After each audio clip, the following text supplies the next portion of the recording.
નારાયણ દાદા. આ નારાયણ દાદાની પૌરાણિક જગ્યા છે. નારાયણ દાદાથી આજથી 300-400 વર્ષ પહેલાં ગૌ રક્ષા માટે શહીદ થઈ ગયેલા અને આ જગ્યા ઉપર ઘણા બધા સેવાકીય કામો પણ થતા રહ્યા છે. જેમ કે અહીંયા બાજુમાં કે પાછળના ભાગમાં એક વિશાળ મેદાન છે અને આ વિશાળ મેદાનની અંદર કેટલા આજુબાજુના ગામમાંથી લોકો છે એ તૈયારી કરવા માટે, નાના વિદ્યાર્થીઓ સ્પર્ધાત્મક પરીક્ષાની તૈયારીઓ કરવા માટે અહીંયા આવે છે. ફોરેસ્ટ છે, પોલીસ છે, જેના ગ્રાઉન્ડ છે એ અહીંયા થઈ શકે એટલો 400 મીટર જેટલો એક ટ્રેક છે. અને આ ઉપરાંત સામેની બાજુએ બાલવાટિકા, નાના બાળકો છે એ અલગ અલગ રમતો રમી શકે આવી એક બાલવાટિકાની સુંદર વ્યવસ્થા કરવામાં આવી છે. અહીંયા ભાવિક ભક્તો દ્વારા દર પૂનમે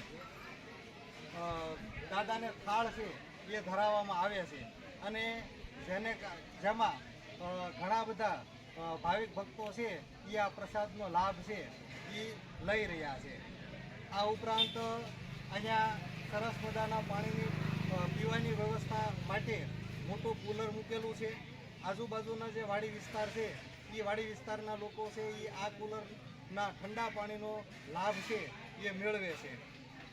આ ઉપરાંત આ આખું જે દાદાની જગ્યા છે એ 100 વીઘાની અંદર ફેલાયેલી છે અને આ જગ્યાની અંદર કોઈ વ્યક્તિ છે એ આમાંથી કોઈ તરણું પણ લઈ ન શકે આવી જગ્યા છે અને જેનું ખાસ મહત્ત્વ છે. અને આજુબાજુના 20થી 25 ગામના લોકો છે એ દાદાના દર્શને આવે છે અને જે કોઈ વ્યક્તિ છે એ દાદાની માનતા માને તો એ માનતા દાદા છે એ પરિપૂર્ણ છે એ કરે છે અને એટલા માટે આ જગ્યા છે એનું વિશેષ મહત્ત્વ રહેલું છે.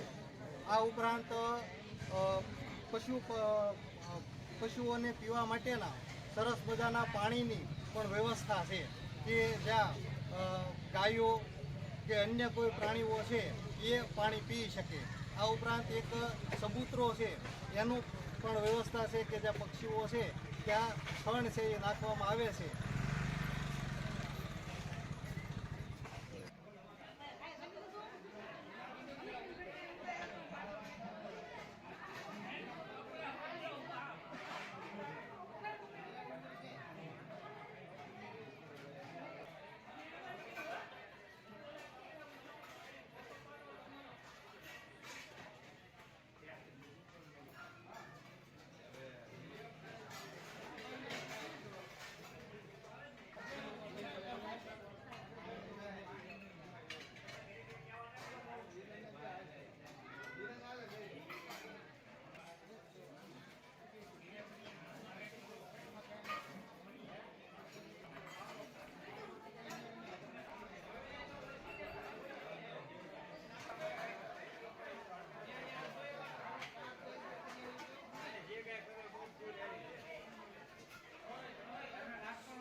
એક મામા